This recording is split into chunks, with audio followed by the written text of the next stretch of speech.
Ah, the Netherlands. A country famous for its windmills, wooden shoes, and making the world say, wait, you can legally do that with money? Imagine, if you will, a place where the obsession with tulips could bring a man from rags to riches and back to rags before he could even say speculative bubble. Yes, this small country, not much bigger than a hefty pancake, managed to lay the groundwork for modern finance as we know it.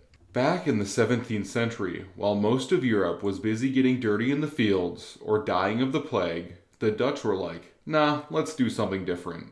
And that something different involved a lot of ships, spices, and the wild idea that you could own a piece of a company.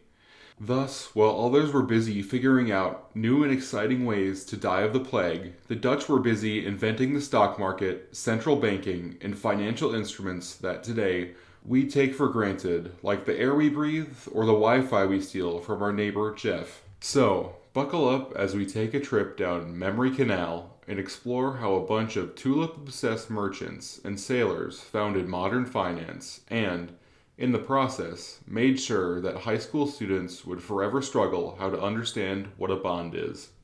Once upon a time, in a land filled with more canals than Venice on steroids, the Dutch East India Company, or VOC for short, was like, hey, we've got a great idea. Let's find some expensive, addictive powder that everybody wants and bring it home from halfway around the world and sell it at an insane markup. I'm talking about spices, of course. They wanted to dominate the spice trade because back then, adding flavor to your food was the culinary equivalent of going to the moon. But there was a slight problem. Ships, spices, and setting up trading monopolies cost a small fortune. Enter the world's first GoFundMe, but for imperialistic trade ventures. The VOC decided to sell shares to anyone with a purse, effectively inventing the stock market. This wasn't just a couple of dudes trading stocks in a coffee shop, it was the birth of the Amsterdam Stock Exchange, the Wall Street of the 17th century, minus the electronic billboards, the suits, and the drugs. People from all walks of life could own a piece of the VOC, and by own a piece, I mean they could sit back, relax, and watch as their money either multiplied or evaporated, depending on how the winds favored the VOC's ships. It was like betting on horse races. If the horses were massive wooden ships, and the racetrack was the treacherous sea route to Asia, this revolutionary idea spread faster than gossip in a small town, laying the foundation for the modern concept of investing and trading. Suddenly, everyone and their grandmother wanted in on the action.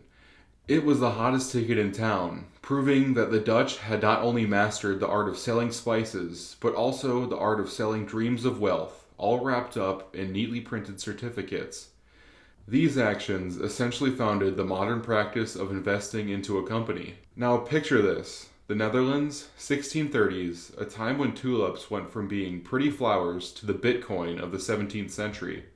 Welcome to the tulip mania, the world's first economic bubble, and proof that humans can and will speculate on just about anything, including, yes, tulips. These weren't your garden variety tulips. We're talking about bulbs that were basically the floral equivalent of a limited edition sneaker drop.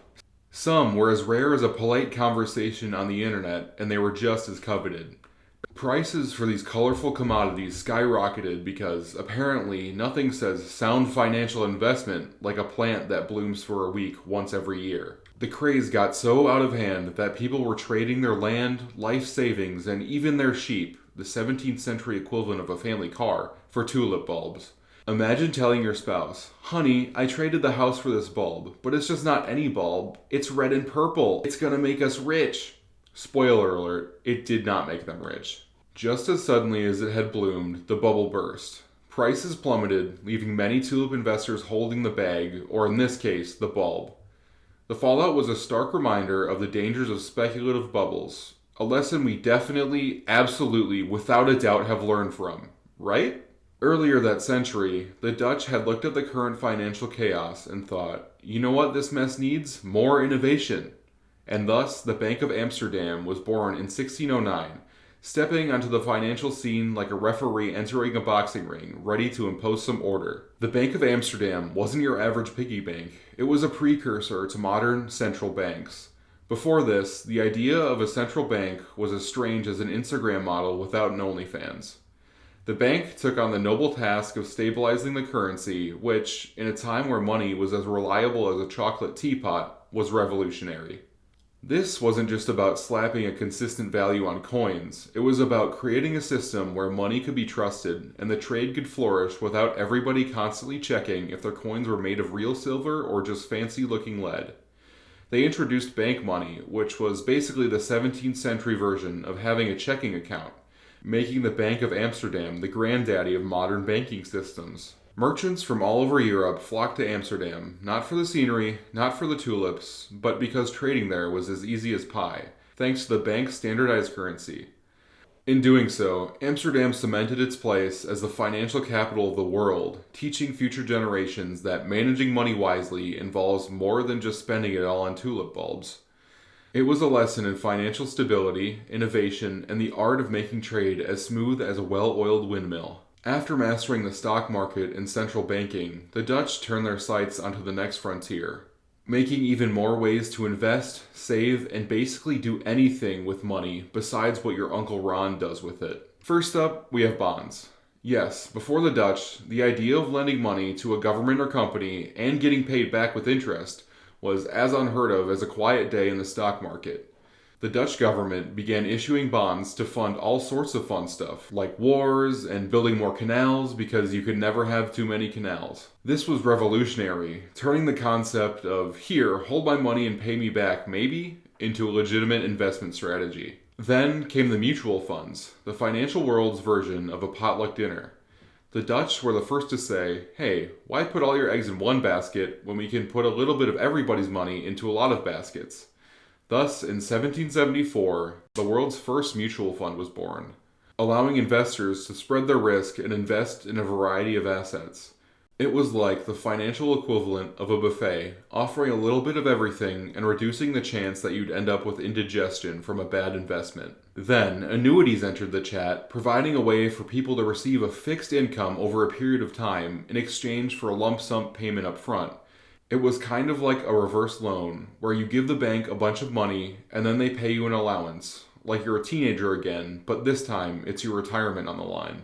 Through these innovations, the Dutch didn't just invent new ways to make money, they invented new ways to think about money. These concepts are so ingrained in our financial system today that we hardly give them a second thought, like endlessly scrolling on TikTok or spending $10 on a subpar coffee. The Dutch showed us that money could do more than just buy things. It could be made to work for us, multiplying and growing in the background while we go about our lives. In the grand, sometimes absurd theater of history, the Netherlands' role in founding modern finance is a performance worthy of a standing ovation, complete with the dramatic flourishes of tulips and daring sea voyages. This small country, not much larger than a theme park for the vertically inclined, managed to punch so far above its weight class in the financial ring, it's as if they discovered gravity before Newton, but only for money. From the bustling, ship-filled harbors of Amsterdam came innovations that would lay the blueprint for the global financial system, turning complex concepts into the ABCs of economics. The Dutch basically invented modern finance, while everyone else was still figuring out the best way to store grain for the winter. It's shocking that this tiny country, not exactly a giant on the map, decided to turn the financial world upside down.